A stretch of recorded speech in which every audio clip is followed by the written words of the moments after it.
A number of verbs use être as an auxiliary verb in the passé composé. Venir, entrer, passer, monter, tomber, arriver, naître, aller, sortir, retourner, descendre, partir, mourir et rester. Use être as an auxiliary verb.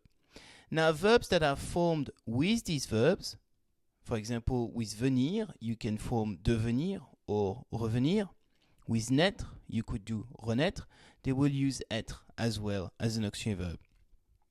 So how can you remember these verbs? Well, the first thing is, of course, to learn this list. The second one that's often taught is Dr. and Miss Van der Tramp, or Dr. et Miss Van der Tramp, avec l'accent parisien. And this stands, of course, for devenir, revenir, venir, arriver, and so on. You see how it works. Well, actually, I do not like this.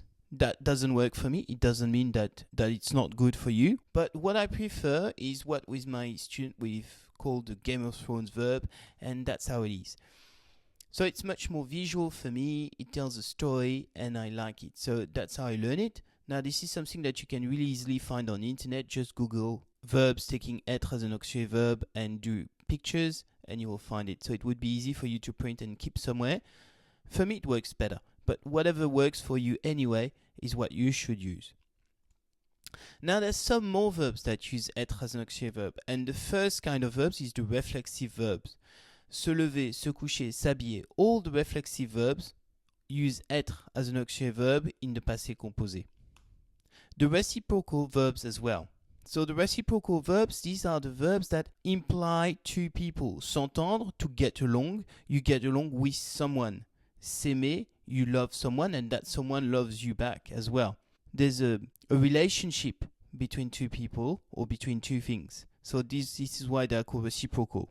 And also the transitive, intransitive verbs in some situations, but I will explain this in a different video because it's a bit complex. So now here are some examples, and here I want to show you the agreement. When we use être as an auxiliary verb, we have an agreement between the subject and the past participle. Elle est sortie, you can see that there's an I at the end of the past participle. Ils sont sortis, you can see that there is an S. Elles se sont aimées, which is a reciprocal verb. Aimer, EES, because the subject is elle plural. Ils se sont levés, il s'est levé, elle s'est levée. You can see that each time there's an agreement between the subject and the past participle.